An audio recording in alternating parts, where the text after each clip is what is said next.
৮ মাস পেরিয়ে গেলেও ফ্যাসিস্ট শেখ হাসিনার বিরুদ্ধে দায়ের করা ৬০৬টি হত্যা মামলার কোনোটিরই তদন্ত শেষ করতে পারেনি পুলিশ। ডিএমপির মুখপাত্র বলেছেন, কয়েকটি মামলার কাজ অনেকটাই এগিয়েছে। কিছুদিনের মধ্যে আদালতে প্রতিবেদন দেওয়া হবে। মানবাধিকার কর্মী ব্যারিস্টার সারা হোসেন বলেন, জুলাই আগস্টের মামলাগুলোর ব্যাপারে জনসাধারণকে বিস্তারিত জানানো উচিত। আরও জানাচ্ছেন দীপন দেওয়ান। জুলাই আগস্ট গণঅভ্যুত্থানের সময় নির্বিচারে মানুষ হত্যা করে ফ্যাসিস্ট শেখ হাসিনার সরকার। পরে ক্ষমতাচ্যুত হয়ে ভারতে পালিয়ে যান শেখ হাসিনা। অন্তর্বর্তী সরকার গঠনের পর হাসিনা ও তার দোসরদের বিরুদ্ধে দেশের বিভিন্ন থানা ও আদালতে হত্যা মামলা হতে থাকে।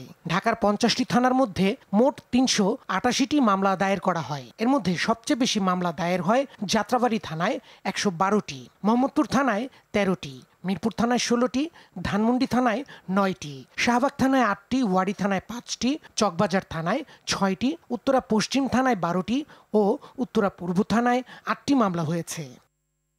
চট্টগ্রাম বিভাগে 24টি, রাজশাহী বিভাগে 12টি, খুলনা বিভাগে 9টি, ময়মনসিংহে 8টি, রংপুরে 7টি, সিলেটে 5টি ও বরিশালে 6টি মামলা দায়ের হয়। ওইসব মামলার এজাহারে শেখ হাসিনাকে জুলাই ও আগস্ট আন্দোলনে ছাত্র জনতার হত্যাকাণ্ডের ঘটনায় প্রধান আসামি করা হয়েছে।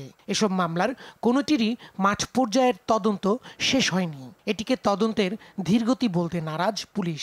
সবগুলো প্রক্রিয়া অনুসরণ করে, সবগুলো ধাপ অনুসরণ করে মামলায় পুলিশ প্রতিবেদন দাখিল করা হয়ে থাকে। কিছু মামলা অনেক দূর এগিয়েছি এবং আশা করি অল্প সময়ের ভিতরে কিছু মামলার পুলিশের প্রতিবেদন বিজ্ঞ আদালতে দাখিল করা হবে। এসব মামলার বাদী হয়েছেন ভিকটিমের পাশাপাশি সংক্ষুব্ধ অনেকে। আইনজীবী ও মানবাধিকার কর্মী সারা হোসেন মনে করেন, মামলাগুলো দেখভালের জন্য নির্দিষ্ট কাউকে দায়িত্ব দেওয়া উচিত।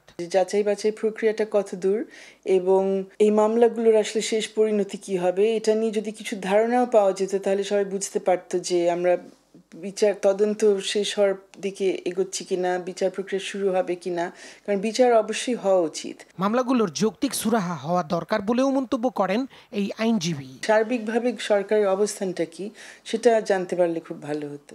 দীপন দেওয়ান, RTV, ঢাকা।